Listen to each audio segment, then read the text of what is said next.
Hey guys, I'm Coach Rob. You've seen some of my other videos about trigger point therapy, whether it's with a foam roller or a lacrosse ball or a trigger point ball. What I want you to keep in mind is when you get into a vicious cycle known as a pain-spasm-pain cycle, there's only two things that can interrupt that. I just mentioned the first one, that's direct pressure. You have to remember that each muscle has two ends, an origin and an insertion, and a muscle spasm / trigger point a lot of times is designed to get you to stop moving so you don't hurt yourself any further. It also could be a sign of overuse due to repetition. If it could be, job related or sport specific related. But I get phone calls all the time. I've had this nagging spasm. How do I get rid of it? Put direct pressure on it. Take your thumb, put direct pressure on it. Use your foam roller, use a trigger point. But what I want you to understand in this video is you're interrupting what we call the pain-spasm-pain cycle. There's only two ways to interrupt those cycles. One is direct pressure and the other one is with cold. If you Google it, it would also be known as cryotherapy.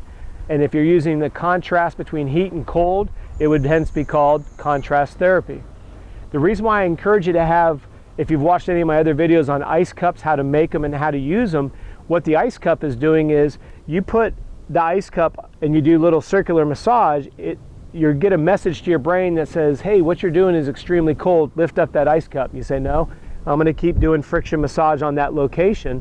What ends up happening eventually at a neuromuscular level, the same way that the direct pressure interrupts neuromuscularly, the cold becomes too much for the nerve, and literally like a light switch, it'll turn that pain-spasm-pain cycle off immediately.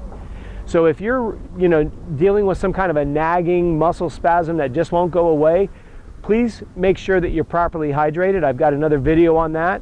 Make sure that you're not overhydrating on straight water. That could be causing some problems as well. But making an assumption that you're getting enough fluid during the day, you're offsetting your sweat loss by hydrating properly with an electrolyte drink like my Energy Fuel. If those two things are in check and your muscles are in spasm and you can't seem to break it, please make sure that you put direct pressure and or cold. One last thing, if you've got a nagging muscle, please do not stretch it. I have another video on the stretch reflex that you might want to take a look at, but the idea here is if the muscle is already shortened and it has a trigger point in it, and you try to stretch it, the stretch reflex is going to become invoked and it's literally going to shorten the tissue, which you run the risk of tearing it on either end, i.e. the muscle, and or you could make the trigger point, i.e. muscle knot, a little bit tighter in the belly of the tissue. Don't want to confuse you in this, but I want you to be educated on the bigger picture. If you're hydrated, if you've got a trigger point, do not stretch, okay? You want to make sure you're maintaining proper hydration. You want to make sure that the muscle is warm through foam rolling and trigger point before you do any kind of single muscle stretches. If you like the video, please give us a thumbs up. If you have any questions, please feel free to email us, contact@coachrob.com. And as always, thanks for watching.